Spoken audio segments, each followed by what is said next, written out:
Evan, ano yung sinasabi nitong isang teachers group na hindi sila nakonsulta ng DepEd? At may tugon na ba dito yung Education Department? Yes, Aga, ayon sa Alliance of Concerned Teachers, hindi umano sila nabigyan ng pagkakataon na makipagpulong sa Department of Education patungkol dito sa ipatutupad nilang polisiya na magkakaroon na ng 3-term academic calendar simula ngayong school year 2026 hanggang 2027. Umalma ang Alliance of Concerned Teachers matapos hindi mapatawag sa mga pagpupulong kasama ang Department of Education. Ayon kay Ma'am Ruby Bernardo, sila pa ang lumalapit sa DepEd para pag-usapan ang ilalabas na pulisiya. Ngunit hindi umano sila napagbigyan ng pagkakataon na makonsulta ng kagawaran, kaya ikinagulat nila na magkakaroon na ng 3-term academic calendar sa susunod na school year.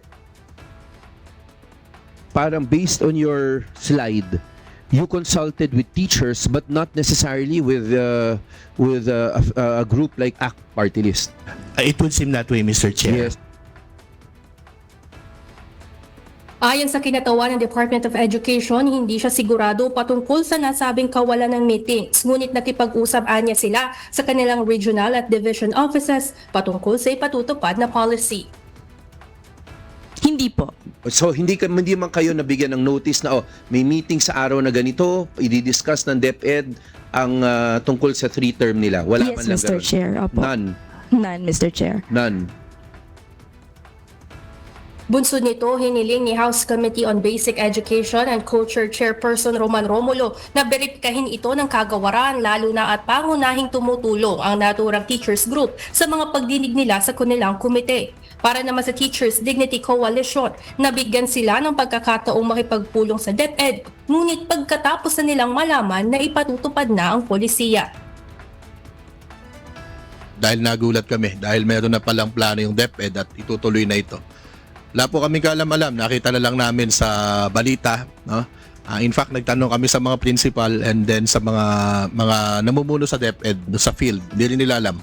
So naglabas po kami ng statement na yung napakalaking pagbabago no, na kagaya nito ay dapat ay inuunang malaman sana nung mga tagapagpatupad. We seek no the guidance from the DepEd Central Office no at pinatawag naman kami.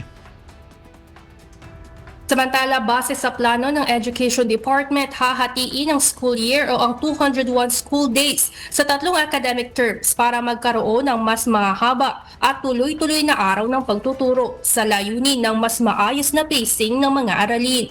Ayon kay Bernardo ng ACT Teachers, mahalaga munang marinig ang panig ng mga guro bago ilabas ang polisiya para malaman kung makikitang epektibo, lalo na at marami umanong adjustment ang mangyayari para sa mga guro at estudyante.